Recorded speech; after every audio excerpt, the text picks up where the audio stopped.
인문계열 학생을 위한 이차 함수의 닮음. 이차 함수는 포물선의 특수한 경우이므로 포물선과 별도로 다룰 필요는 없지만 교육과정에서 포물선의 방정식을 배우지 않는 학생들이 많아 모두가 알고 있는 이차 함수로 따로이 만들었습니다. 모든 이차 함수는 그래프가 닮았을까요? 이차 함수의 그래프는 x제곱의 개수 a 값에 따라 폭이 서로 다릅니다. 폭이 서로 다른데도 모두 닮았을까요?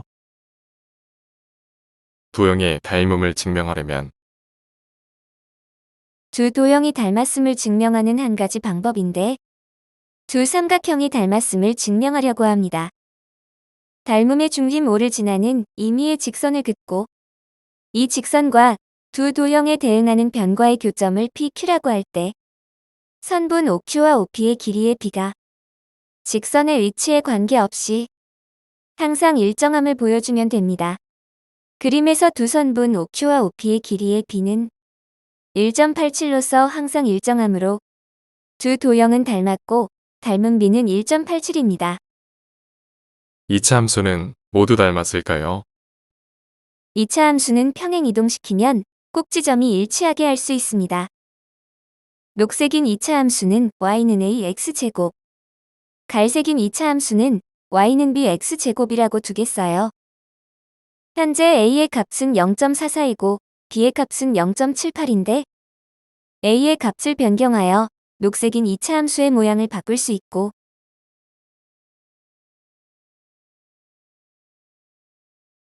마찬가지로 b의 값을 변경하여 갈색인 이차 함수의 모양도 바꿀 수 있어요.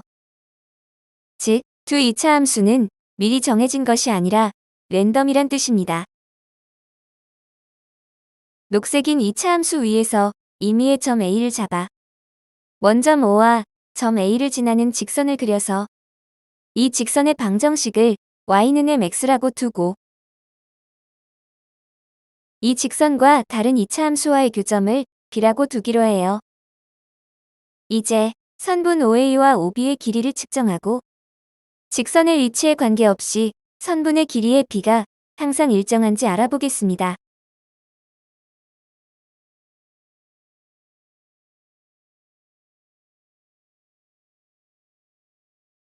직선의 위치를 바꾸면 두 선분의 측정값은 바뀌게 되는데 두 선분의 b는 어떻게 될까요? 다시 직선의 위치를 바꾸어 보면 직선의 위치에 따라 측정값은 바뀌어도 b의 값은 바뀌지 않고 일정합니다. 이것은 두 이차 함수가 닮았다는 뜻입니다. x제곱의 개수 a, b의 값을 랜덤으로 바꾸어도 두 선분의 b의 값이 일정한지 한 번 더 확인해 보겠습니다. 직선의 위치를 바꾸어 보면 측정값은 바뀌지만 b의 값은 역시 일정하네요. 랜덤으로 잡은 두 이차 함수가 닮았으므로 모든 이차 함수는 모두 닮았다고 할 수 있겠습니다. 현수선은 현수선 길이 모두 닮았고 포물선은 포물선 길이 모두 닮았습니다. 이차 함수도 이차 함수끼리 모두 닮았음을 알았습니다. 다음은 두 이차 함수의 닮은 b와 x제곱의 개수 a, b와의 관계를 알아보겠습니다.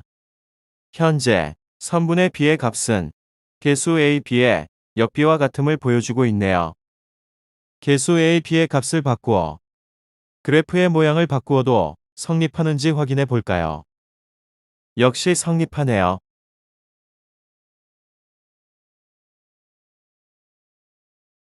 즉, 닮은 b인 선분 OA 대 OB의 b의 값은 개수 a 대 b가 아니라 역비인 b 대 a의 b의 값과 같네요.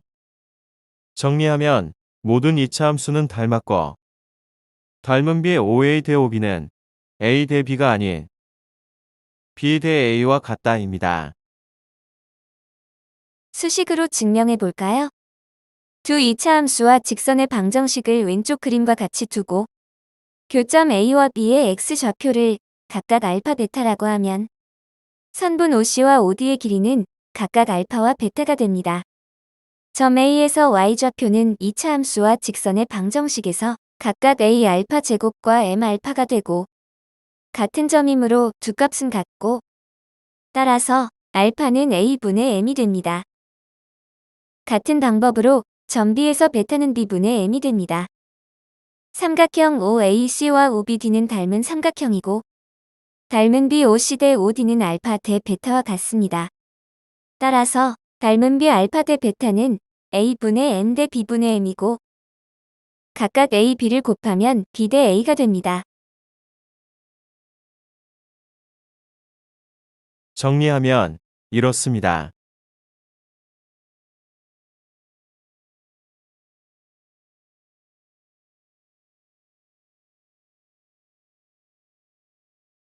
두 번째에서 닮은 B를 절대값으로 나타낸 것은 X제곱의 개수 A, B는 음수일 경우가 있기 때문입니다.